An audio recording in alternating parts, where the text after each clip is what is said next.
Albert Einstein, Richard Branson, Bill Gates, John F. Kennedy, Tony Robbins, Michael Phelps, Will Smith. That sounds like a list of highly successful titans in a variety of industries. What else do they have in common?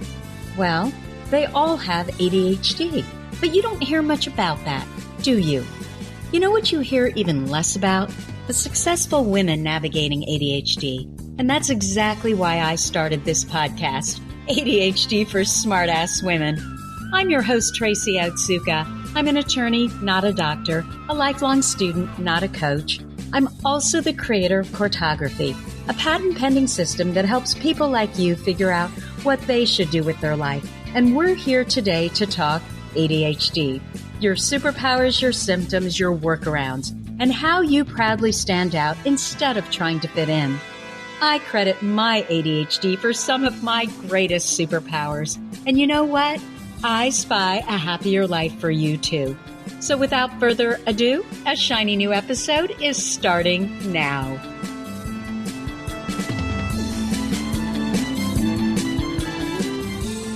Hello, I am Tracy Otsuka, and I wanted to welcome you to episode 48 of ADHD for Smartass Women. Today, I've invited Sandra Coral to our podcast. Sandra is a 41-year-old Black woman who was adopted at 3 with her brother by a white family in Canada, and she's going to tell us all about it. She's joining us from London, where she lives with her husband and 5-year-old son. Sandra was a K through 12 teacher for over 15 years. She has an MA in educational psychology, as well as postgraduate certificates in English as an additional language, gifted education, and special education. She has taught internationally, including in the UK, South Korea, Thailand, Oman, and Turkey. So Sandra, she's one of us. She's a smart ass. Welcome, Sandra. How are you today? I'm great. Thank you so much for having me. Oh my gosh, we're just delighted to talk to you today. And I want to start with your story. Can you tell me, kind of just start from the beginning, from your childhood? Yeah, sure. I was adopted when I was 3 with my little brother. Before that, we were passed back and forth between my birth mother and foster homes until we finally ended up with a family that we were with. They had 3 kids of their own who were about 10 or 11, 12 years older than me. And they had also adopted another Black boy about 7 or 8 years before my brother and I. And as I said, we grew up in a little farm, and I was the only Black female that I knew, the only person of color that was in this little hamlet that I grew up in. And it was little, actually, because it was, 4 corners, and you had a little school, a church, a corner store, and a cemetery. So you just kind of lived, went to school, and died there. So it was all I knew, though. I didn't know that there was much outside of that. And was it a really conservative community? Yes, I think, yeah, definitely. In a lot of ways it was. You had to, go to church. Everybody knew each other and had known each other and had been there for, grandparents had been there, great grandparents, and they were, founding families. And my parents were definitely not one of them. They moved in, I can remember my mom saying things like, we've been here for 40 years and they still don't treat us as equal, So it was conservative in those kinds of ways. Yeah. Okay. And so how did you do in school and with friendships and, so on and so forth, just life as a child? It was really tough. Actually, I was teased a lot and bullied. And I had really bad self-regulation over emotions. So I was always emotionally dysregulated, losing it like every other week, crying a lot. I wasn't really good with other people, always having fights with friends. And it was a struggle for me. My brother also had been diagnosed when he was 7 with ADHD. And, he was a total opposite, where he was actually really good with people. but he wasn't very good at school. Whereas I learned quite early on that I needed to be good in school, but it was hard to be good in school. I worked really hard for that. So when you say you were teased and bullied, do you remember what you were teased and bullied over? Being Black. Really? That was the main thing. And also me just losing it and getting really angry. I can remember times of just, kicking doors and throwing stuff and screaming and just afterwards, just not even knowing what the hell happened or how it got to that point, and just it never really occurred to anyone that, well, maybe that's not how people who are kids who are actually functioning really well behave, So it was, it wasn't always easy. How did your parents handle that when you would just completely, self-combust? I mean, were they supportive or did you get in a lot of trouble? I kind of grew up in a household where you didn't show emotions. So not like that. So, so that would never happen at home. That would never happen at home. I learned very, very quickly of where my place was and what I was supposed to do to avoid any issues or any trouble. But, with my brother, I was getting in trouble at school and people coming up to me, and I've always felt protective of him.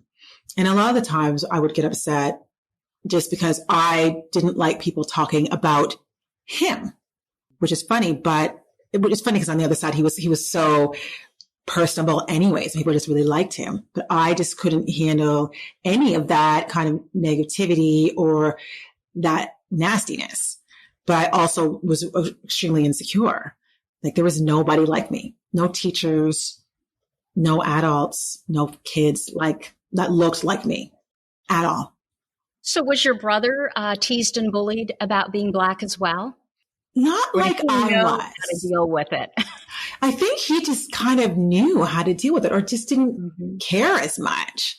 He would just laugh at being called some names that, just not appropriate. But he found his ways around it. He was just very charismatic in ways that I am not and was never that. And is he still like that? Yes. In a lot of ways he is, but we have very different ADHD stories. And especially being Black male or just being Blacks in general, it's different. It's been very different. And for Black males on top of, having ADHD and always just trouble with law and things like that. So it's very different stories and outcomes. Absolutely. And I want to talk more about that because that is what was so fascinating about your story to me. But before we get into that, I want to talk about how you discovered your ADHD. When did the light bulb go off where you were like, oh my gosh, this is what's been going on with me? Yeah, there was a couple instances. Throughout my life, there was, I think, one or two times where I went, oh, maybe I have ADHD.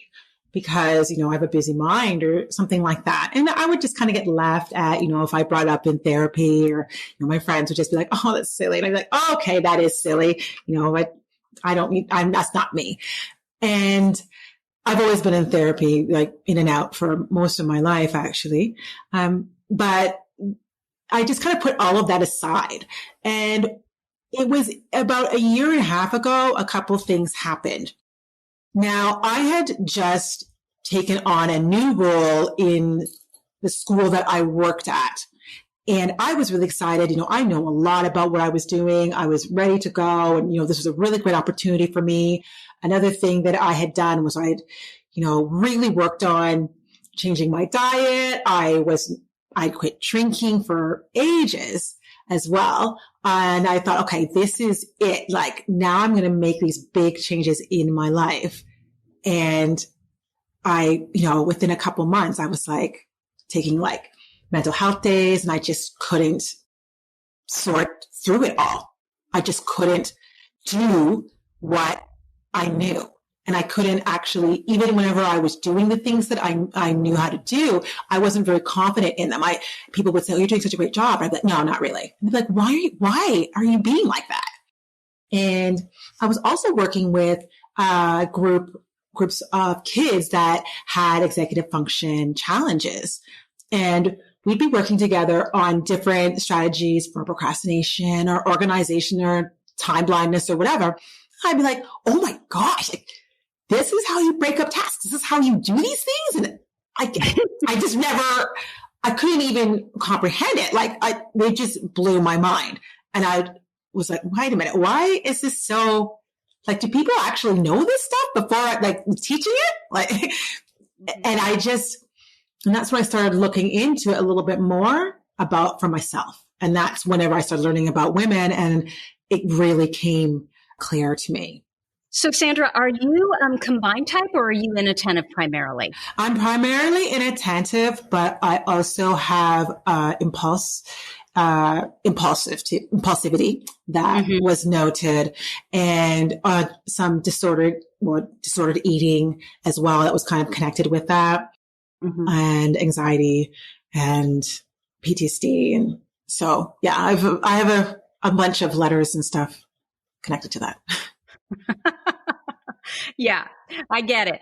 So I think I read a statistic recently that I think the number was 46% of adopted kids have ADHD. Wow. Which, yeah, I found, I mean, it makes sense, right? I mean, but I thought that was a really interesting statistic. So now when you look back on your childhood, do you see a lot of ADHD symptoms that at the time you didn't even really know, like, why did I do that?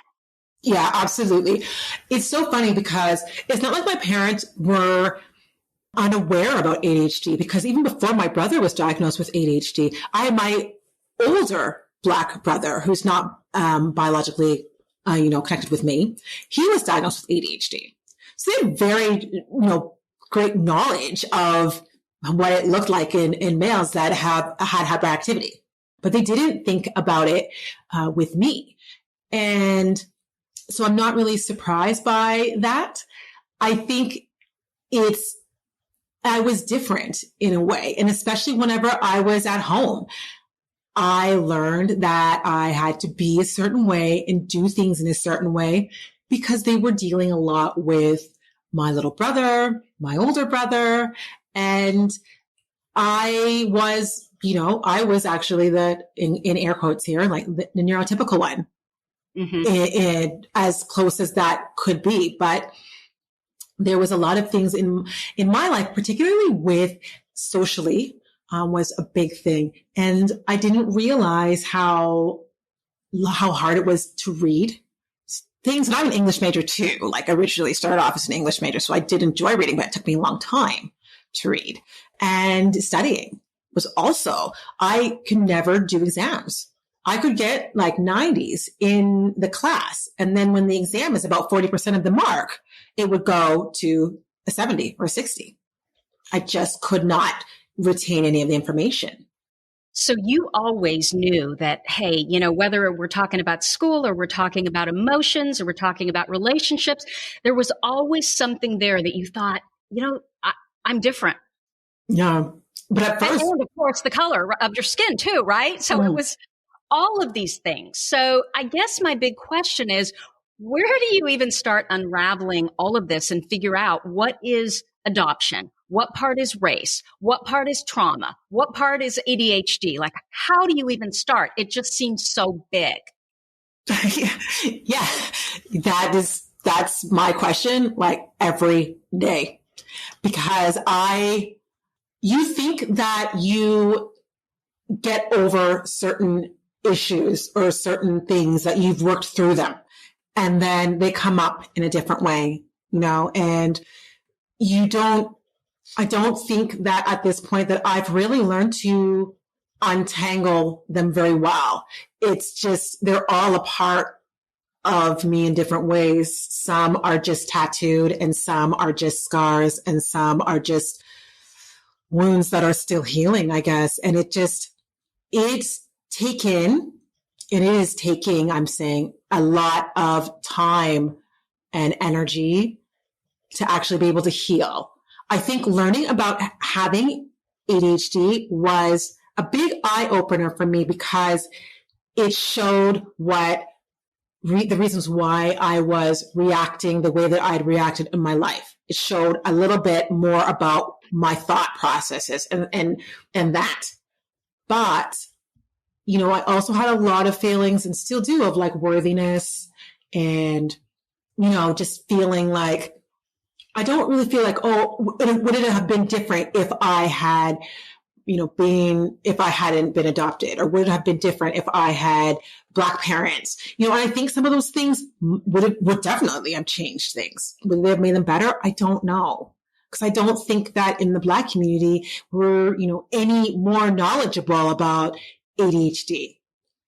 That is, I think that's a fascinating comment.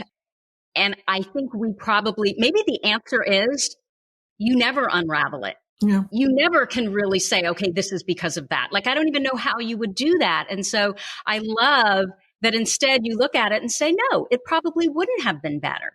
So that's a great segue into what really attracted me to you was your comment that you had, when we were, initially talking, you had said that you thought your issues were solely due to race. And you said that up until recently. So what changed there? And talk to me about ADHD and how race plays a role. Why is it different? When I grew I'm going to try my best. And this is such a tricky question for me on a few different levels because, as I said, like just how I grew up, it is it's an odd feeling because, I'm on the outside, I'm Black, but on the inside, I'm so much of so many different people and places. But I've always kind of struggled with that part of race because if people are looking at me and they're white, I always feel like they or seem a different, I can't put this in the right way. I always feel that I'm perceived differently. But then even whenever, I'm talking to people who are Black and I don't have a lot of Black peers or Black friends because I didn't grow up in that. So I do struggle with making comments about race because I always feel like, but I wasn't always in that part of the race. Does that make sense? Like I can't put it right. I want to. I think what you're telling me is, what you're telling us is that you never feel really grounded in either one. Yeah. And that's it. It's like my feet are straddling both races. And so that's always been a struggle for me. So that even when I'm opening my mouth and using dialect that I've grown up with that might not be, Black in that sense, or with a Black American or British, whatever. But at the other side, how I look, you're expected to know more or to be maybe differently, respond differently. So I've always kind of struggled with that. And having the ADHD part, it's an invisible thing on top of all of that. So I already struggled with race in that sense of, well, everything around me that is an example of what I should be and what I should do and what I should look like and what is acceptable is white. And they act like X this way. And you're, to be successful in this, you have to have this. And being Black and not knowing I had ADHD, I could not actually do those things that could make me as successful in that sense with those things. But I didn't know that. But then on the Black side, never felt like I could really fit in there either. Does that make sense? So like it totally makes sense. And I can relate to you because, and I know it's different, but because of what you're saying about these two different races. So I'm half Japanese American, American Japanese, and I'm half German. And my mother had my mom's German, my dad's Japanese. And my mother had a really strong influence on us, meaning that German was my first language. Well, my parents met in Germany. My father was he was a dentist a captain in the army. Mm. And so that's how we met my mom. And so German was my first language. We went to a German school, on the weekends. Our clothes came from Germany. I just, everything that we did seemed more German. So I didn't have any of the Japanese really growing up, but I also didn't feel American. And so I felt, even though I didn't look German at all, I looked much more Japanese than anyone, any of the other kids in my family. Mm-hmm. I grew up feeling more German. I mean, the whole thing is you're just kind of all over the place, right? Yeah, exactly. And then when you don't realize you have, ADHD, you've got this invisible barrier, like getting in the way of your even like success in a way like academically or just motivation to even do those things. So it kind of felt barriers all around. There was good things to obviously being the only Black one anywhere because I traveled all over the world and I was so used to being the only Black female or the only Black person I knew that it's been a way of life for me. It is what it is. Different. Yeah. I was always standing out. But on the other side of that has always been this like shame and just a lot of just knowing that even though you're always different and being okay and comfortable with that, but still knowing that you're not quite the ideal that you've grown up hearing about or what's been put in front of you. There was no one like me to show me what success could look like for a Black woman. If that makes sense. I get that. I totally get that. This is my big question for you, though. When you are feeling your best and you're practicing your greatest strengths, and I want to ask you about those, are you trying to fit in or are you comfortable with standing out? Yeah, this has been the biggest part of my journey so far is really coming to terms with the fact that all of those things that I held as being successful if I did that, successful if I looked like that, successful if my hair was like this or that. One by one, over time, those things kind of fell away, and as I'm starting to build what successful looks like to me. And what I've noticed and what I've realized is that I can only be that success if it's on my terms. And that is different from anyone else. So when I'm doing the things like when I'm in my writing, when I'm in front of the kids, or when if I'm working in the classroom, or if I'm working with schools, like this is me going on, my gut, what I know to be true and what has worked for me. And that's different from anything else that I've known or have been taught, but it works for me. And I realized that that's what I need to be focused on. And that's what I need to do. So yeah, to answer your question, I'm at my best when I'm really choosing the things that align with what shows the best parts of me. And they're generally different than the things that I grew up thinking was what really mattered. Wow. Yeah, I totally get it. Okay. So I know I said I wanted to talk about your strengths, but before we do that, can you talk to us about what additional issues come up for those with ADHD when you're Black? And I mean, of course, I totally get, the prison population. Yep. And what percentage is Black. And I just cannot even imagine in society today. I think about these poor Black kids all the time who have ADHD and are impulsive and do silly things that any white kid could do. And, they'd be fine. And they end up down this road. And it's heartbreaking to me. But I'm certain there's more than that. Yeah. For me, in my experience, as I said, I have two brothers, both Black, both diagnosed with ADHD, as children. And both on and off medication for a few years as children, both ended up in jail on and off most of their lives. So yeah, definitely problems in that respect. And, what I've noticed, like just being in this community and being a little bit more vocal was that, I actively search for, people of color to follow, who speak about ADHD or, neurodiversity at all anyways. And it is very hard to find people to find people to follow and who share about it. We just don't talk about it. But the narrative of mental health and neurodiversity isn't Black anyways. It is white. It's all like, as well as I do, the ADHD, is based on the, white males.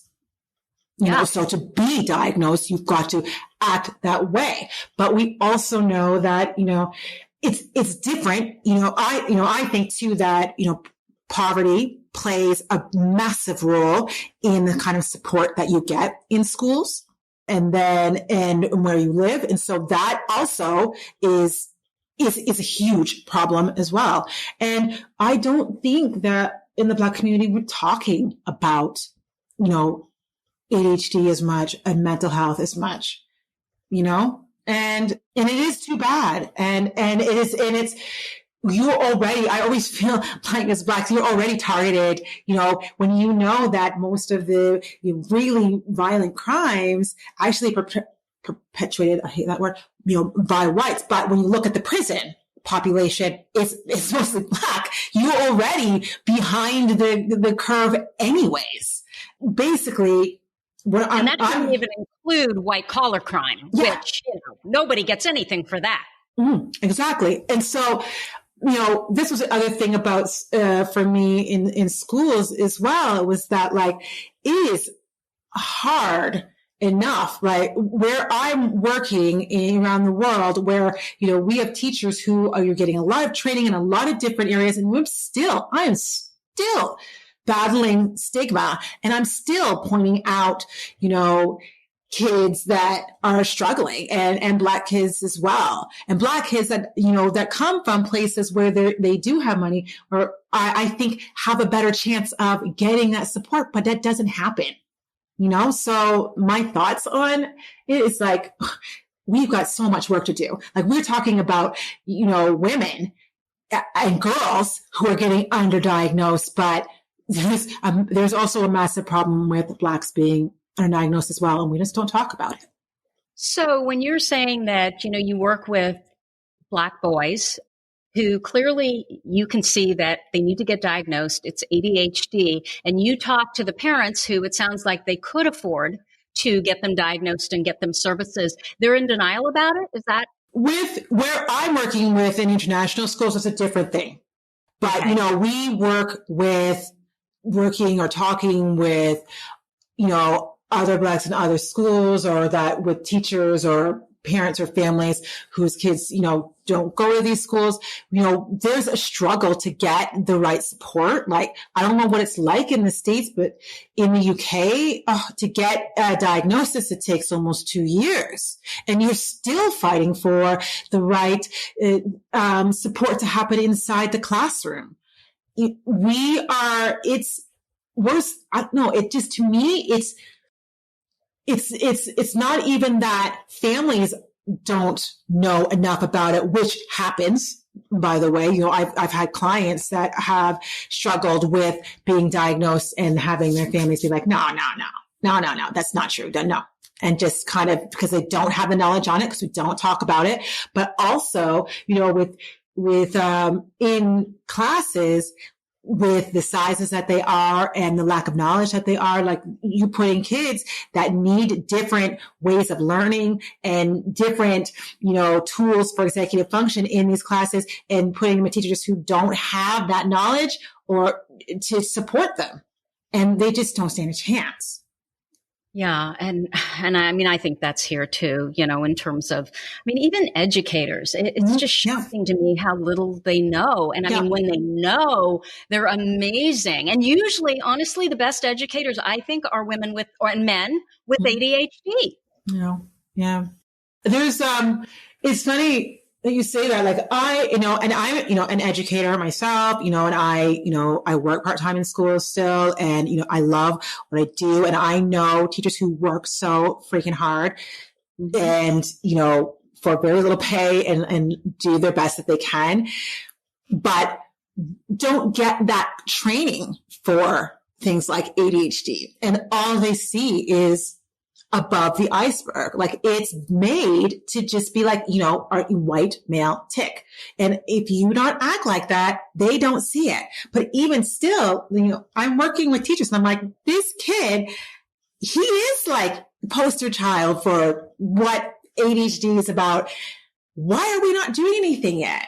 Like, and if I'm having those conversations for kids that actually don't like that are standing out like sore thumbs, then there's kids that don't stand out like the sore thumbs, don't stand a chance. And I'm finding it too, that if they're inattentive, it's the worst, whether it's a boy or a girl. Even like, people that follow me, it's like, it's not only the women that aren't getting diagnosed, it's these inattentive men that are like, yeah, I'm 35, 40, I'm just getting diagnosed now too, because they don't follow it either. And like my son, he's 5, he's inattentive as well. He's always like, my mom was just daydreaming about that, but he's smart. Oh, let's talk about the hell that is gifted in ADHD. Like, those kids that are, it is, I totally agree. I'm going on a rant and I don't want to do that. I'm with you there. I mean, who are the smart kids? The kids who sit there and do exactly what they're told, never think out of the box, never color outside the box?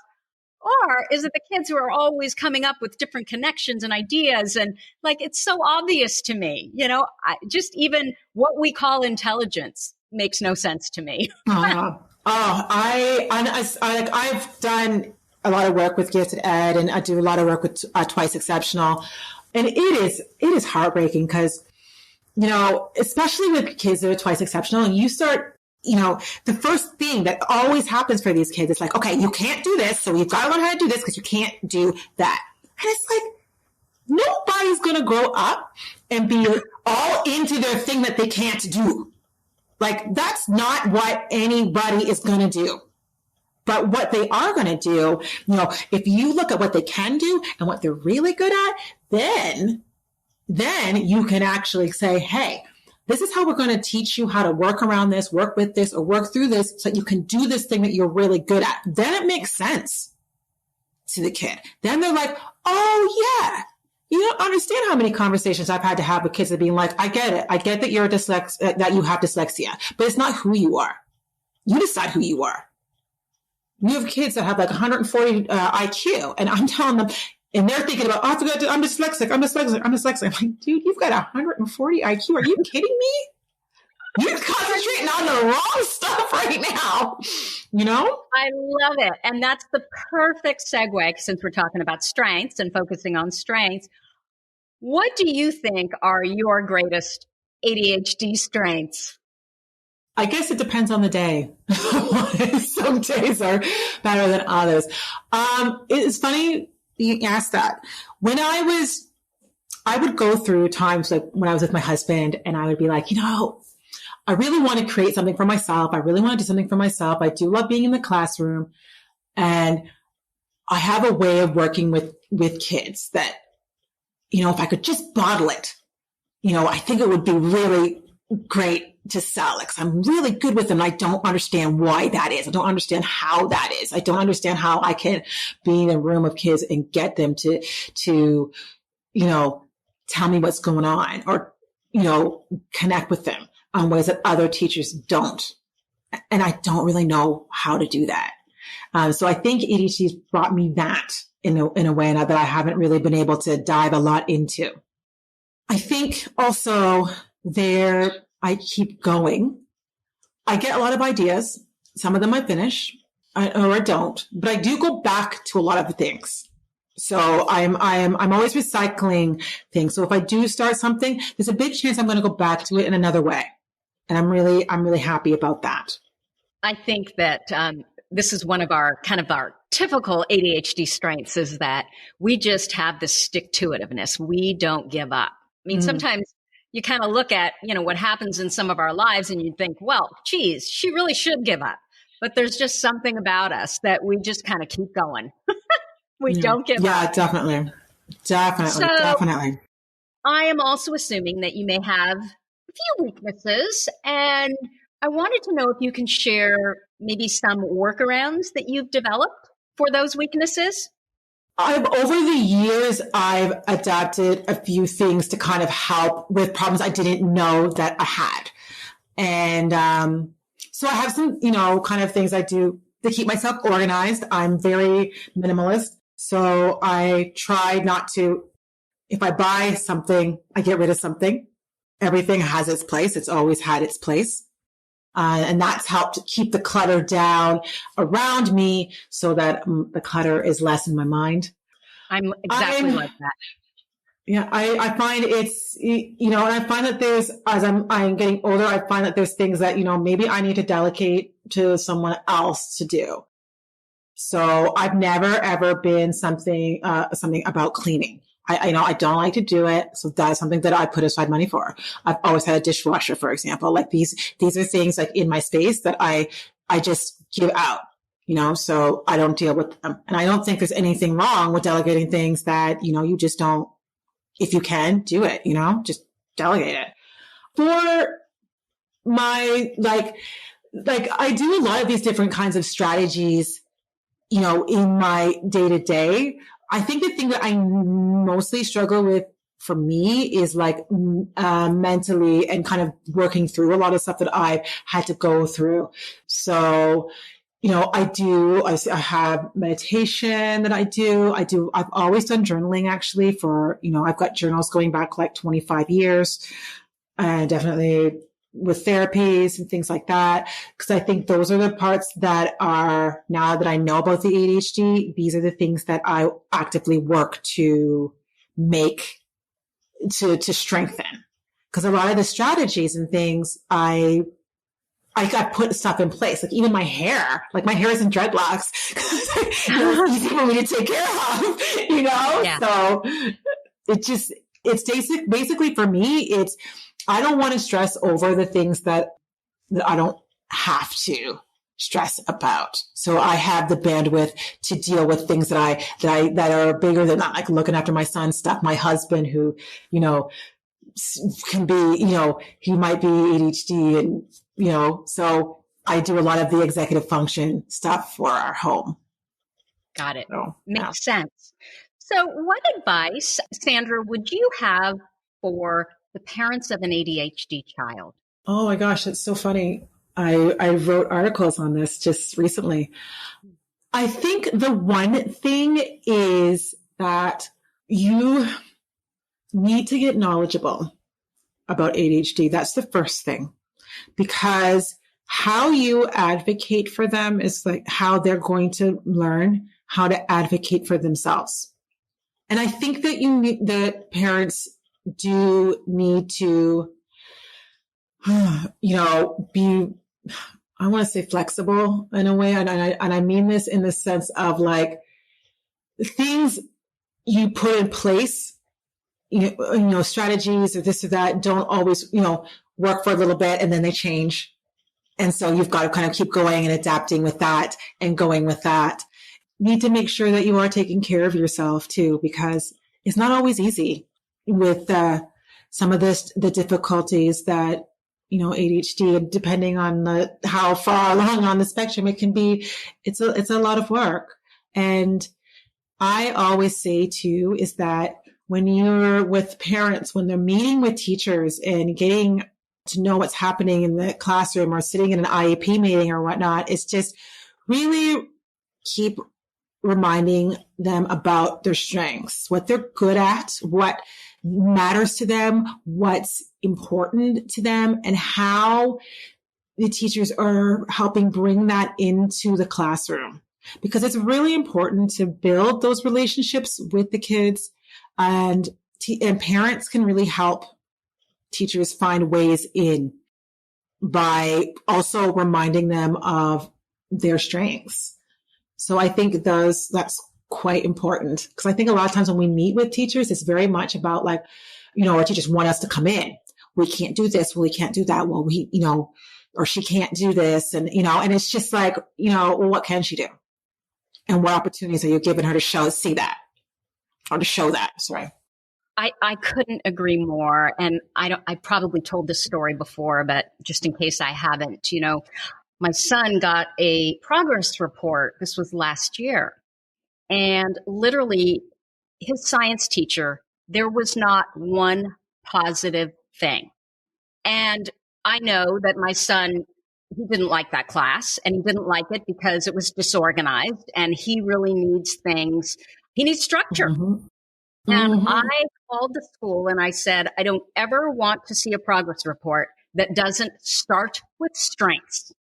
You cannot just send out a progress report to a child and talk about everything he does wrong and then expect that he's going to give a damn. Mm-hmm. Especially your son's older too. I couldn't agree more. Yeah. And he started to get angry, because he's smart. He just did not like the way that subject was being taught. It made no sense to him. There was no structure. So anyway, Sandra, I just so appreciate your sharing with us today. I want to mention that since being diagnosed, Sandra has decided to make it her mission to give children, teens, parents, and adults the support that she didn't have growing up so that they can manage their ADHD and thrive in life. And so I wanted to ask you, Sandra, is there anything special that you're working on that you want to tell us about? I'm all over the place right now. I'm doing a lot of different things right now. I do a lot of writing at the moment. I'm sharing a lot of my story and sharing a lot of things that are working for me at the moment, as I kind of go through this journey of being my own best self. I do work with parents, and actually I work with teachers as well. And that just really wanting to, I'm working on training teachers and helping parents in how they can best support their kids as well. I do some coaching of women with ADHD and kids with their executive function skills too. That's great. So if people want to find you, if they want to connect, how would they go about doing that? You can find me most active on Instagram right now. I'm at the ADHD Good Life, and that's where I share a lot of my story. You can find that same page on Facebook. And if you're looking for a website, then it would be my educational consultancy site at wellnessandwhiteboards.com. That's a great site, by the way. I took a look and I love everything about it. I love the design. It just is so peaceful. Anyway. Thank you. Thank you. I'm going to include all of that in the show notes. Thank you. Well, thank you again, Sandra. You are such an inspiration to everyone, but especially to women with ADHD. Oh, thank you. Absolutely. And you, dear listeners, thank you for subscribing, listening to the show, writing those reviews, joining our ADHD group, ADHD for Smartass Women. I read every single Instagram DM, every Facebook message, every email. They mean the world to me because they tell me that you need what I'm providing, and your praise and encouragement is what keeps me going. And there, I said it. I'm not afraid to ask for gold stars. Anyway, beyond that, when you tell other women about this podcast, it really does change lives. I can't tell you how often I get a message from someone who tells me that they were in despair about their ADHD diagnosis, and just one listen flipped the switch for them and helped them to suddenly start to see their strengths when days before they thought they didn't even have any. Look, if there's anything that I know about our ADHD brains, it's that we can't get anything done when we're in negative emotion. But when we're in positive emotion, if we feel hopeful, our motivation kicks in and the sky is the limit. If you want to help us out, leave us a review on Apple Podcasts or Spotify or Stitcher or Google Play, because what you say really does impact people. It does encourage them to listen, and it's a ripple effect. We're changing lives one woman at a time. And if you have a comment, a guest you'd like me to interview, or a topic idea for this podcast, you can go to my website at tracyotsuka.com and leave me an audio message or reach out to me at tracyotsuka.com. Thank you so much for listening, and I'll see you next week. You've been listening to the ADHD for Smartass Women podcast. I'm your host, Tracy Otsuka, and we're available on iTunes, Stitcher, Spotify, and Google Play. If you liked what you heard, we sure would appreciate a review. And not coincidentally, ADHD for Smartass Women, well, that's also the name of our free Facebook group. Go look it up. We're a totally smartass community of successful, ambitious women who share our ADHD wins, questions, and workarounds. We'd love to have you join us. You can also find all my details over at tracyotsuka.com. Don't forget, I spy a happier life for us, and I'll see you again next week.